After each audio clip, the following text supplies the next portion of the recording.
आज हम बात करते हैं पोटेंशियल स्टेप के बारे में। लास्ट डे मैंने आपको बाउंड्री स्टेट प्रॉब्लम के बारे में डिस्कस किया था और मैंने कहा था कि अगली क्लास में हम वन बाय वन जो मैंने बाउंड्री स्टेट प्रॉब्लम्स आपके साथ डिस्कस की थी उनको डिटेल में उनका डेरिवेशन करेंगे। तो सबसे पहले बाउंड्री स्टेट प्रॉब्लम में जो आज की पहली प्रॉब्लम है वो है पोटेंशियल स्टेप के बारे में। अब देखो पोटेंशियल स्टेप में क्या होता है, पहले ही हम जान चुके हैं। यहाँ पे पोटेंशियल जीरो होगा इस रीजन में, यानी कि एक्स जब लेस देन जीरो है और अगर एक्स ग्रेटर देन जीरो है तो ये पोटेंशियल क्या हो जाएगा, वी नॉट हो जाएगा, यानी कि कांस्टेंट एक वैल्यू पुश करेगा। ठीक है, तो अगर ये वैल्यू कांस्टेंट है यहाँ पे तो इस तरीके का एक पोटेंशियल है हमारे पास। ठीक है, ये वी नॉट वैल्यू है तो एक स्टेप की तरह दिख रहा है, एक सीढ़ी की तरह दिख रहा है, तो इसी को कहते हैं पोटेंशियल स्टेप। तो इसके डेरिवेटिव पार्ट में चलते हैं। जिन भी जो ग्रेजुएशन के स्टूडेंट है, पोस्ट ग्रेजुएशन के स्टूडेंट है, यूनिवर्सिटी स्टूडेंट है, उनके लिए बहुत ही इंपॉर्टेंट डेरिवेशन है पोटेंशियल स्टेप्स। ओके, तो पोटेंशियल स्टेप के बारे में डिस्कस करते हैं और एक एप्लीकेशन है इसको जो हमारा बाउंड स्टेट प्रॉब्लम है उसकी, यानी कि हम न्यूक्लियस के पोटेंशियल के बारे में डिस्कस करें। ध्यान रखिए हम बात कर रहे हैं कि इलेक्ट्रॉन है जो कि न्यूक्लियस के पोटेंशियल से बाउंड है और वो पोटेंशियल जो न्यूक्लियस का है वो किस तरीके का है, इस कंडीशन को फॉलो कर रहा है कि जो हमारा पोटेंशियल है वो ज़ीरो है अगर x लेस देन जीरो है और ये इसकी वैल्यू कुछ कांस्टेंट है वी नॉट अगर x greater than equal to zero है। ठीक है, इस बात को आप भली भांति समझ पा रहे होंगे। ठीक है, are you getting, this is the condition. तो हमारा स्टेप पोटेंशियल है, यानी कि हमारे पास जो फिगर बन रहा है वो स्टेप पोटेंशियल का इस तरीके से बन रहा है ना। तो पोटेंशियल बैरियर भी हम इसको कह सकते हैं। ठीक है, you can say it is a potential barrier also. क्यों? क्योंकि हम यहाँ पे कंडीशन लेके चलेंगे। अगर मेरी एनर्जी लेस है, ठीक है, पोटेंशियल बैरियर भी समझते हो ना, पोटेंशियल बैरियर भी सेम ही रोल प्ले करता है।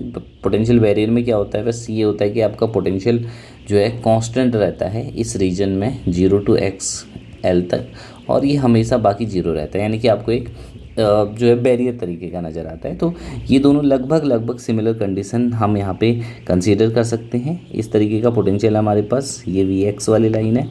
ठीक है, यहाँ से यहाँ तक की वैल्यू कितनी है, वी नॉट है और ये बैरियर पोटेंशियल। अगर बैरियर पोटेंशियल को आप ड्रॉ कर रहे हैं 0 to l तक हमारा पोटेंशियल वी नॉट है और बाकी जगहों पे जीरो है। देखो यहाँ से यहाँ तक है ना, x इक्वल टू 0 to कहाँ तक, x इक्वल टू l तक। Are you getting this point? Very good. अगर समझ में आ रहा है तो हम किस पोटेंशियल के बारे में बात करें, न्यूक्लियस के पोटेंशियल के बारे में। ठीक है, तो अगर हम यहाँ पे कंडीशंस लेके चलें, बाउंड स्टेट और अनबाउंड स्टेट की कंडीशन ले सकते हैं। पहले इस केस में हम चलते हैं, हमारे पास सिंस वी नो, हम इसके वेव फंक्शन के बारे में बात करेंगे। सिंस जो हमारा del square psi upon del x square है plus you know the condition of potential. ठीक है, जो हमारा श्रोडिंगर इक्वेशन है मैं उसके बारे में बात करूँ, 2m upon H cut square E minus V is equal to psi, है ना, इज इक्वल टू जीरो होता है, ये पोटेंशियल है।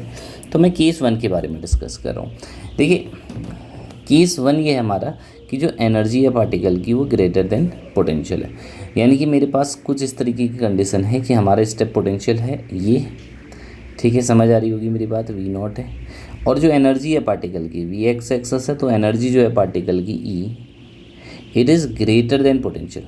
ठीक है, ये पोटेंशियल से ज़्यादा है। तो अगर हम इस कंडीशन को लेके चलें, ध्यान से समझिएगा बात को, वेरी वेरी इंपॉर्टेंट। तो रीजन वन हम इसको मान लेते हैं, ये रीजन हमारा 2 है। तो रीजन वन में पोटेंशियल हमारे पास जो कंडीशन है वो ये होगी। ठीक है, दोनों रीजन में देखो एनर्जी ग्रेटर देन पोटेंशियल है। ठीक है, तो हमारा जो K1 और K2 होगा, K1 क्या है हमारा, मतलब श्रोडिंगर इक्वेशन जो है del square psi upon del x square plus 2m E upon H cut square psi equal to 0, ये रीजन वन में इक्वेशन है। साई वन हम इसको कह देते हैं, तो इसको हम इस टर्म को K1 स्क्वायर कह देते हैं। और रीजन टू में जो वेव इक्वेशन होगी del square psi wave 2 of del x square plus 2m E minus V naught होगी upon H cut square psi 2, ये रीजन 2 में वेव फंक्शन है। I hope you getting all of you very well. तो हम इसको इस term को K1 square कह देते हैं, इस टर्म को K2 स्क्वायर कहते हैं। तो हमारा ये जो इक्वेशन बनेगी ये सेकेंड ऑर्डर डिफरेंशियल इक्वेशन बनेगी। ठीक है, you know it very well. So जो इस वेव फंक्शन का जो सोल्यूशन होगा साई वन जो हो जाएगा, यानी कि पहले स्टेट में A to the power i K1x plus B to the power minus i K1x। ठीक है, और रीजन टू में जो वेव फंक्शन हो जाएगा हमारा वो C to the power i K2x plus D E to the power minus i k two x. दोनों कंडीशन जो है वो अलाउड रीजन है, क्लासिकली अलाउड रीजन है। देखो एनर्जी ग्रेटर देन पोटेंशियल है, तो यानी कि दोनों स्टेट में जो वेव फंक्शन होगा वो ऑक्सीलेटरी नेचर का होगा, ये मैं आपको बता चुका हूँ। ठीक है, ई to the power I k one क्या है, इंसिडेंटिंग वेव है। ई to the power minus i के एक्स जो है, ठीक है, आई के वन एक्स ये रिफ्लेक्टिंग वेव है। ये ई to the power I k two x जो है ये फिर से इंसिडेंटिंग वेव है। और ये जो ये वाला टर्म है, देखो ये इंसिडेंटिंग वेव है, मतलब अब ध्यान से सुनना मेरी बात को, ये वेव आई, इसका कुछ हिस्सा रिफ्लेक्ट हुआ, कुछ ट्रांसमिट हुआ।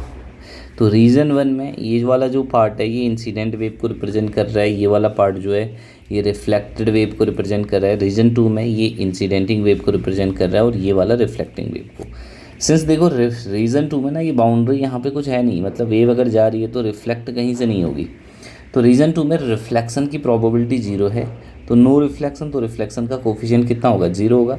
तो रीजन टू का जो वेव फंक्शन होगा हमारा, केवल ध्यान रखिएगा, वो सी ई to the power I k two x होगा। ठीक है, बहुत ही शानदार तरीके से तुम्हें समझना है यहाँ पे, ठीक है, कोई डाउट नहीं होना चाहिए। तो अब हमें यहाँ पे दो चीज़ें डिफाइन करनी होती है कि जो वेव आई इंसिडेंट वेव उसका कितना पार्ट रिफ्लेक्ट हुआ, तो इसको रिफ्लेक्टेंस कहते हैं, कोफिशिएंट ऑफ रिफ्लेक्शन आई। तो ये होता है रिफ्लेक्टेड वेव की इंटेंसिटी अपॉन इंसिडेंट वेव की इंटेंसिटी। ठीक है, are you getting this point. और जो ट्रांसमिटेड वेव होता है, ठीक है, ट्रांसमिटेंस जिसको हम कहते हैं, ट्रांसमिशन कोफिशिएंट, ये कितना अमाउंट, कितनी इंटेंसिटी ट्रांसमिट हुई और कितनी इंसिडेंट हुई, उसका मॉड है। ठीक है, हम इसको कैलकुलेट कर सकते हैं वेरी इजीली। ठीक है, बेसिकली S1 SI जो है वो इंसिडेंट करंट डेंसिटी है ना, इंसिडेंट करंट डेंसिटी। तो इंसिडेंट वाला पार्ट क्या है, इंसिडेंट वेव जो है ए ई to the power I k one x है ना। तो अगर इसकी प्रोबेबिलिटी करंट डेंसिटी निकालें, तो प्रोबेबिलिटी करंट डेंसिटी में क्या करते हैं, ठीक है, आइगन वैल्यू ऑफ पोटेंशियल, तो इसकी आइगन वैल्यू निकालेंगे तो एच कट में ना पोटेंशियल किसकी, ध्यान रखना, वेलोसिटी की आइगन वैल्यू निकालते हैं, तो एच कट के वन अपॉन एम आ जाएगा और ए मॉड स्क्वायर हो जाएगा। यही करते हैं, आइगन वैल्यू समझ लो ना, इसकी एक्सपेक्टेशन वैल्यू निकालेंगे, मतलब वेलोसिटी ऑपरेटर की। तो यहाँ पे ये वाला टर्म जो है ये इंसिडेंट जो पार्ट है उसकी करंट डेंसिटी है, इंटेंसिटी है। इसी तरीके से रिफ्लेक्टेड वेव जो है उसमें माइनस आ जाएगा, माइनस एच कट के one upon M B mod square.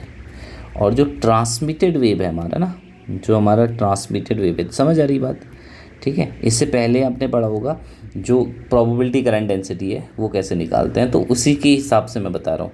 H cut के टू है ना, या तुम फॉर्मूला लगा सकते हो, साइज है ना, psi del star del square साइज है ना, psi star plus minus I H cut upon M, पूरा फॉर्मूला लगा के भी कर सकते हो, या डायरेक्टली जो है तुम्हें पता है क्या होता है, एक्सपेक्टेशन वैल्यू है ना, प्रोबेबिलिटी करंट डेंसिटी कैसे निकालते हैं किसी भी वेव फंक्शन के लिए, इसकी जो एक्सपेक्टेशन या energy eigen value of velocity operator, velocity होता है पी बाई एम, और पी की जगह क्या होता है एच कट के, तो एच कट के बाई एम हो जाएगा, और साई इंटू साई स्टार यही होती है।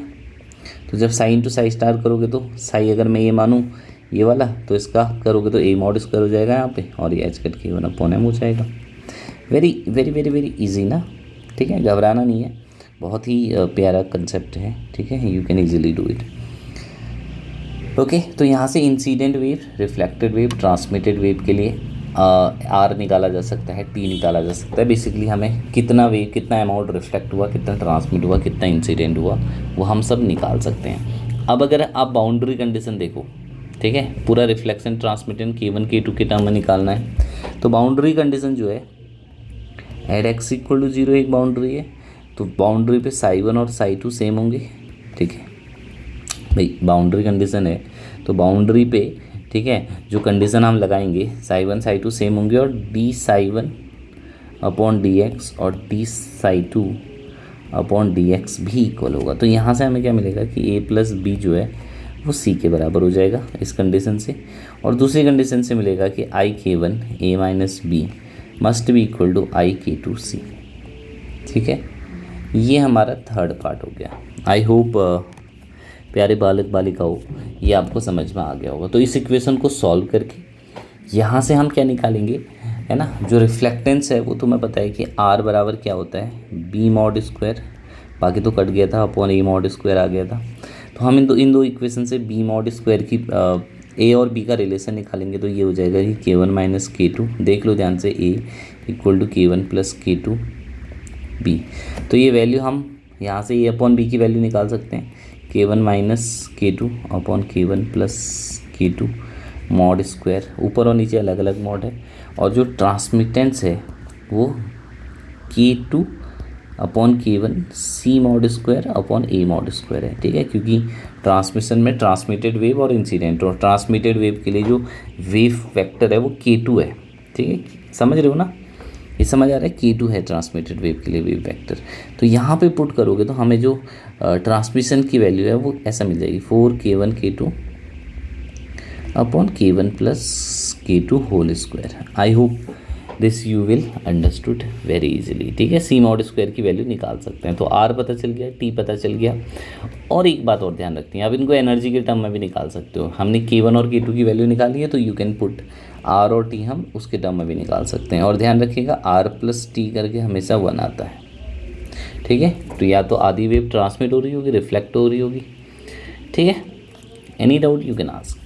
तो इसका वेव फंक्शन अगर मैं दिखाऊं तुम्हें कि पोटेंशियल स्टेप में वेव फंक्शन किस तरीके से बिहेव करेगा ना, तो ये पोटेंशियल स्टेप है, ये वी नॉट पोटेंशियल है, तो energy greater than V naught है, तो इस केस में तो वेव फंक्शन यहाँ पे है, दोनों जगह ऑक्सीलेटरी होगा, पर यहाँ पे जो वेवलेंथ होगी वो सेकेंड रीजन में वो थोड़ा सा बढ़ जाएगी। देखो आप चेक भी कर सकते हो, देखो यहाँ पे वेवलेंथ कम है, यहाँ पे ज़्यादा है। Okay, I hope there is no issue, no problem. Okay, R plus T equal to 1 होगा अगर एब्जॉर्प्शन नहीं हो रहा है, अगर एब्जॉर्प्शन हो रहा है तो R plus T less than 1 होगा। Okay, this region, this condition, this property is very very clear to all of you. Second case में चलते हैं, केस नंबर 2 देखते हैं। यहाँ पे जो एनर्जी है मान लो लेस देन पोटेंशियल है, तो अगर एनर्जी हमारी ना लेस देन पोटेंशियल है सेकंड, तो यार ऐसा सोचो ये पार्टिकल है, इसकी एनर्जी का फंक्शन है, ठीक है, रीजन 1 है, रीजन 2 है, ठीक है, ये पोटेंशियल है, ये पार्टिकल की total energy. Region 1 again same, ठीक है, region 1 there is no problem, A to the power IK1x plus B to the power minus IK2x। Region 1 is well defined, but region 2 जो है यहाँ पे, ठीक है, रीजन 2 में हमें ध्यान रखना पड़ेगा। जो सॉल्यूशन होगा वो कैसा होगा, मैंने लास्ट क्लास में आपको समझाया है कि जब श्रोडिंगर इक्वेशन का सॉल्यूशन होगा वो एक्सपोनेंशियली डिकेइंग होगा, तो K2x plus D to the power minus IK2x, ठीक है। रीजन 2 में ऐसा क्यों हुआ, समझ आई मेरी बात? Are you getting my point? अब हमें पता है कि कोई भी वेव फंक्शन जो होता है, ठीक है, किसी भी वेव फंक्शन के बारे में बात करें तो वेव फंक्शन की कंडीशन होती है कि वेव फंक्शन, लिख रहा हूँ मैं यहाँ पे, is finite when x tends to infinite. तो e to the power infinity हो जाता है, तो यानी कि इस टर्म को हमें जीरो करना पड़ेगा, तो सेकेंड रीजन का ये तो सेटिस्फाई करेगा। यहाँ पे i है तो e to the power IK1x, इससे कोई कंडीशन नहीं है, ठीक है। तो e टू दी पावर ये वाली कंडीशन अगर हम निकालें तो साई टू केवल क्या बचेगा, D E to the power K2x, ठीक है, क्योंकि e to the power minus infinity तो जीरो आ जाता है। ओके, बट अगर x इज माइनस इन्फिनिटी, पर x माइनस इन्फिनिटी है तो वहाँ पे d जीरो होना चाहिए, पर तुम्हें पता है, देखो x माइनस इन्फिनिटी रखेंगे तो e to the power infinity बचेगा, पर d जीरो मतलब d जीरो तो रीजन 1 को रिप्रेजेंट कर रहा है, ये तो है ना, x इक्वल माइनस इन्फिनिटी तो यहाँ कहीं होगा, तो ये तो अलाउड ही नहीं है, ये तो मतलब पॉसिबिलिटी नहीं है, ठीक है। Are you getting this point? So इसका मतलब है x इक्वल टू इन्फिनिटी पे पार्टिकल होगा, इसकी प्रोबेबिलिटी बिल्कुल जीरो हो गई। तो पार्टिकल क्या होगा, पहले कंडीशन में, पहले रीजन में जो वेव फंक्शन होगा वो तो ऑक्सीलेटिंग वेव फंक्शन होगा, सेकेंड रीजन में वो एक्सपोनेंशियली डिके करेगा, मतलब ऐसे जब ऊपर को जाएगा तो एक्सपोनेंशियली डिके करेगा हमारा वेव फंक्शन ही, ठीक है। थोड़ा सा मैंने इसको ज़्यादा एक्सीक्रेट कर दिया, एक्सैग्रेट, तो इसको ना ये देखो ऐसे ही एक्सपोनेंशियली डिके कर जाएगा ये, ठीक है, रीजन 2 में, क्योंकि ये क्लासिकली कैसा रीजन है हमारा, फॉरबिडन रीजन है, ठीक है, क्लासिकली अलाउड रीजन की कैटेगरी में नहीं आ रहा है, this is a classically forbidden region. Are you getting this point?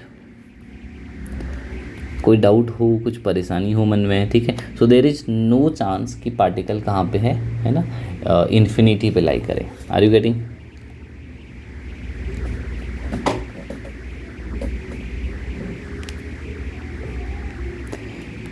ठीक है, कोई डाउट तो नहीं है इसमें, आराम से देख लीजिए।